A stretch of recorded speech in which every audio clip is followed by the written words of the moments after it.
Hey everybody, Freddy here with another video. This time we're going to be talking about Azure File Sync. It's a continuation of the Azure File Share video. If you haven't watched that, please do so.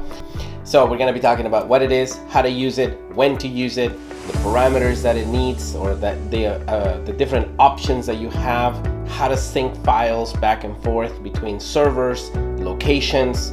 So stay tuned, let's get to it. The first thing we're going to do is we're going to get the terminology out of the way. We're going to talk about what it is, how to use it, the options that you have, and then we're going to jump into the demo. I'm going to show you how to set it up and the requirements to do so. What is Azure File Sync? Azure File Sync is a service that allows you to synchronize your on-prem server, not the entire server, but you can set up locations in your server to replicate to an Azure File Share. The beauty of this service is that you can have multiple locations synchronizing to one central location, like you see in this diagram. Everything in New York is replicating to the public folder. In London is replicating as well to that public folder as well. But not only replicating one way, but it's replicating both ways. So anything that you create in New York, you can use something called proactive recalling that is going to push that data to London. So when they wake up in the morning, if you're talking about editors, for example, that content will be available in London in the morning. So let's get into a little bit more details. Azure File Sync allows you to turn on what is called cloud tiering. Cloud tiering is the ability for the service to check for hot files. Hot files are files that you use all the time on your server, and cool files are files that you don't use, very often. So those files don't get cached on the local server. They only exist on Azure. What is on the local server is only metadata. Metadata information such as file name, folder structure, when was the last time that file was accessed, when was the last time it was modified, and when it was created. That type of information is considered metadata, so that's stored on the local server. So when you need that file, you can double click on it, and that file gets replicated from the cloud to the local server. And it does this by creating what is called a heat map. A heat map is just something that the service goes in and just monitors the files. When was the last time you accessed it? When was the last time you modified? When was the creation time? And it does this proactively. And there's two policies that you can set up, which is volume free space policy, which is something that the service does, and it checks based on the parameter that you specified. So if you say, okay, I want to make sure that I always have 10% of available space on my server, what this does is it monitors that. It checks to make sure that you have that 10% of disk space on your local server.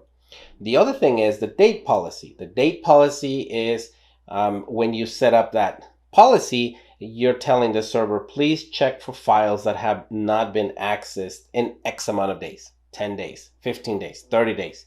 It's really up to you. You can set that up. And there is something that is called proactive recalling, which I mentioned earlier in the conversation here. Is proactive recalling is, let's just say that you have editors that are using the service, again, from their local laptops or local the desktops to the local server using an SMB protocol. The data goes in there. It's relatively fast. I'm not sure, depending on the bandwidth, local bandwidth. So I'm sure it's fast. And then that data is replicated to the cloud, in this case, the public folder, on port 443, which is encrypted. So you don't have to open the SMB protocol up to the cloud. You don't have to worry about that connection like you do in the file share when you're doing a direct connect to that file share. In this case, you don't have to, because that file is replicated on port 443.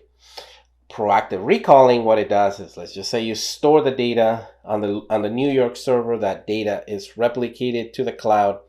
Proactive recalling pulls it down to London so that when the people in London wake up, they have those files ready for them to use.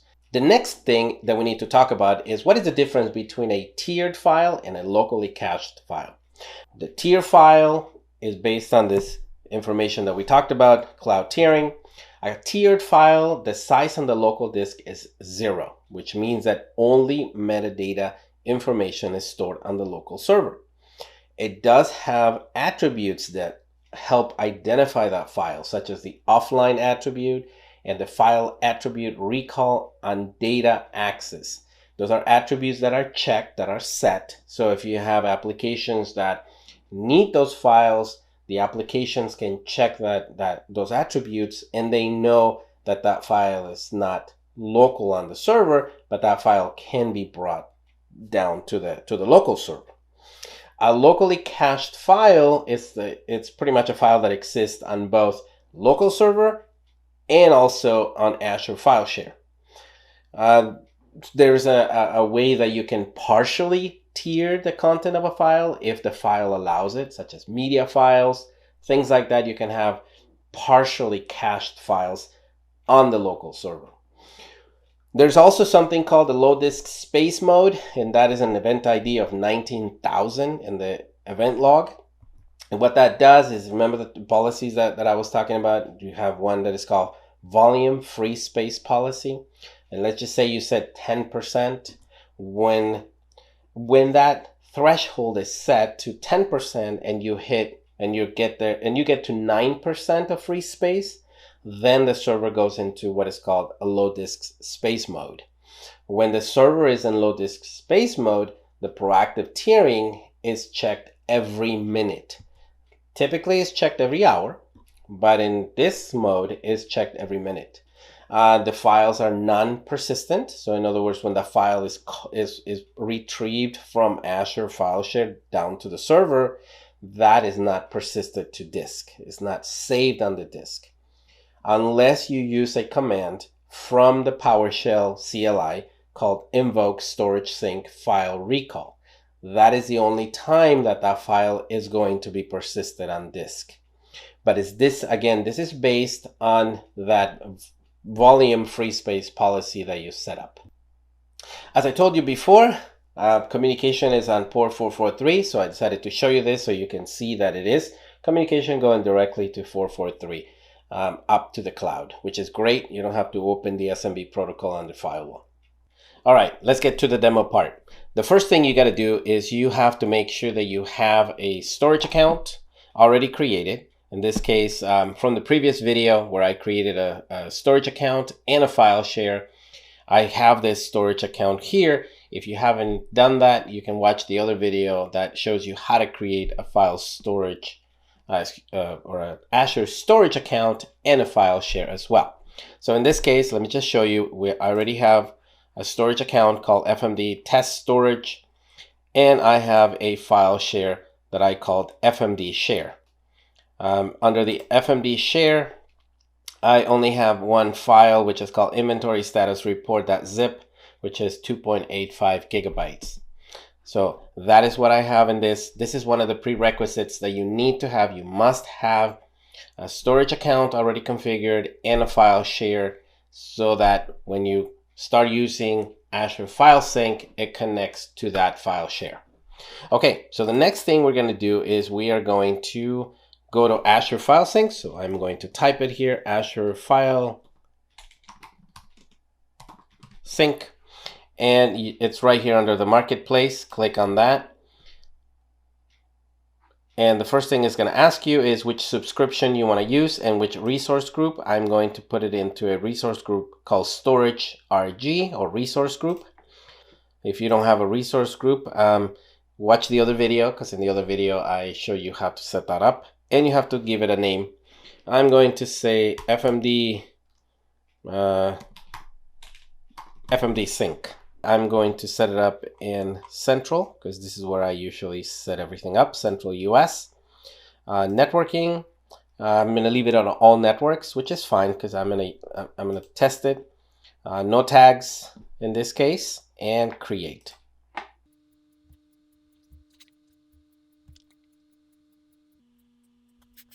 Okay, it completed. So now we can go to resource. Under this resource here, again, I just called it FMD Sync. Here is the file sync. There is nothing at the moment. What you need to do is you need to create a sync group. Sync group just is a container. You can think of it as a container that is going to contain your servers that you're going to replicate to this place. So click on sync. I'm going to call it FMD sync group. Same subscription, and then it's going to ask me which storage account I want to use. Again, remember, you got to have a storage account. I'm going to use the FMD test storage. And then it says which file share, and I only have one, which is called FMD share. So I select that and I say create. So what it's doing again is just creating that container. I haven't set up any servers yet. Okay, now the sync group was created successfully. I'm going to go ahead and click on it. Now what I can do is I can create a server endpoint. So you click on add server endpoint here. But I don't have any servers yet. So this is the reason it doesn't show me any servers. So before I can do this, I need to go and set up my server. Okay, so I'm going to be using this server here. It's a Windows 2019 standard evaluation edition.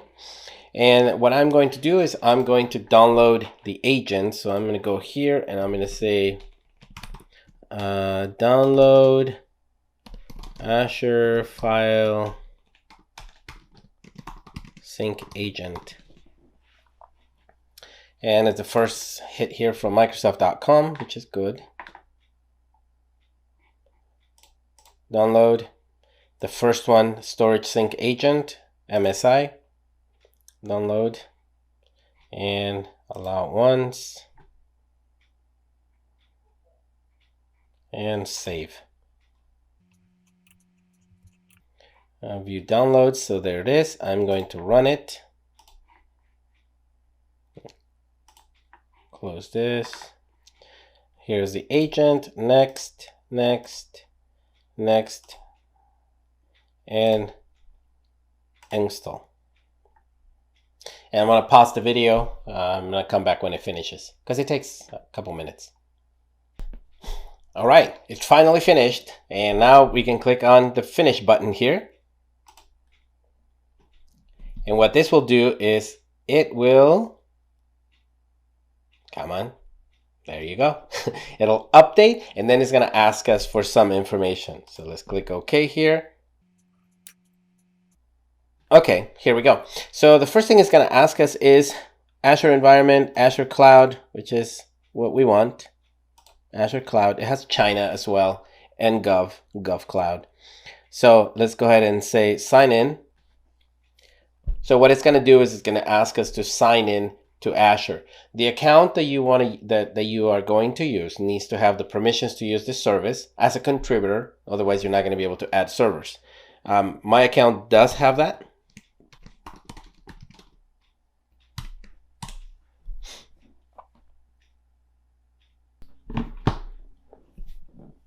Okay. So once it authenticates to your account, the next thing you're going to do is you're going to select the subscription. I have two subscriptions. I'm going to select the one where I have my storage account. So is this Visual Studio. The resource group, it is the storage RG where I created my storage account. And then the storage sync service is the FMD sync that I created. So register. Okay, registration successful. You can use the PowerShell or you can test the connectivity. So I'm just going to say close. So pass, you're all set. Again, this is checking for port 443 because it's not SMB. So let's go ahead and click close here. And what I'm going to do for this demo is I'm going to go to my C drive and I'm going to create a folder, a brand new folder. Again, this doesn't need to be a brand new folder. This can be a folder that you have. The reason I'm creating a new folder is because this is a new server. So this is public here. Okay, so public is a brand new folder. As you can see, nothing is there. So now let's go ahead and go to the portal. As you remember, we created a sync group and now we have this option here, add server endpoint. So let's go ahead and click on that. and it says registered server. Now we see our server that we just created the agent. Now it appears here. Now it says give me the path. What do you want to synchronize? And here is where we specify the location. I'm going to say the C drive, and there's the folder called public that I created. Cloud tiering is the option that I mentioned before. Right now it's disabled, but I can enable it. It says enable cloud tiering, and the cloud tiering is what I was saying, that it synchronizes, creates a heat map. And also there is initial sync. So the initial sync is what do you want to do with the files? If there's duplicate files, how do you want to handle that? So I'm just going to leave it at defaults, and I'm going to say create. And there's my server, and it says it's provisioning. It's a little difficult to read on this monitor, but it says pending, so you can see that it's doing something. So now let's go to the server and let's see what is happening here. On the server itself, again, we are synchronizing this public folder, and again, nothing is happening yet. But what I'm expecting is, I'm expecting that file that was on the file share.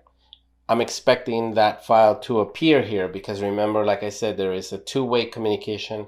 It's not just a one-way. So if I have a file in the on the Azure File Share, it'll get replicated down to the server.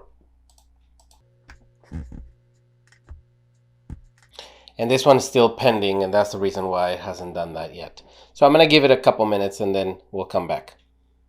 Okay, after a while, about 3 minutes, now this button is green, and I can click on it, and it's telling me that the sync and tiering health is green, meaning that it found the folder and it started to replicate the data. And it says here last updated at 12/30/2022 at 10:43 p.m. and one file remaining, which is 2.9 gigabytes of data. Now if we look at the server itself, the server here under this C public started to get inventory status report, which is the zip file that we were talking about, which is the 2.85 gigabytes. So it's a zip file, and metadata comes in first. So when you click on it, you can see the contents of this folder, and pretty much all the data, it shows like it's there. Again, it's a zip file, so it's replicating. If I go in here and I go to Windows, and I'm just gonna pick up a few files here, not too big, so I don't have to wait for too long.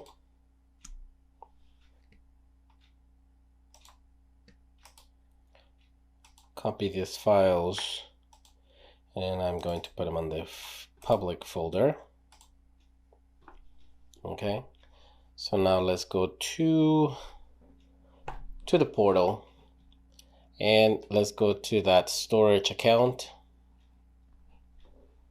FMD test storage, and let's go to the file share, and you can see that these files are coming in.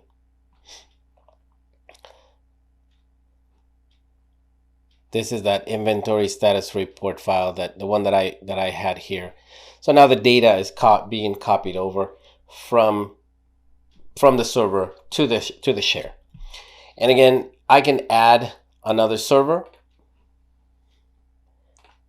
If I add another server, then that's my sync group. Again, my sync group. Oh, excuse me. My sync group that I created here. I can add more servers, and when I add a server, this is how I can keep the data replicated.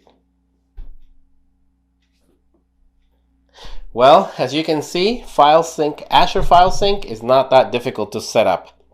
There's some things that you have to pay attention, such as the cloud tiering, the volume, disk space, those kind of little details. But Other than that, that's pretty much it. I hope you enjoyed this video. Please leave any comments in the sections down below. Whatever, if I missed something or if you want to see something else, leave it in the comments down below. I really like to see those messages. And if you have any ideas of other videos, please let me know as well. Thank you so much, and until next time, take care.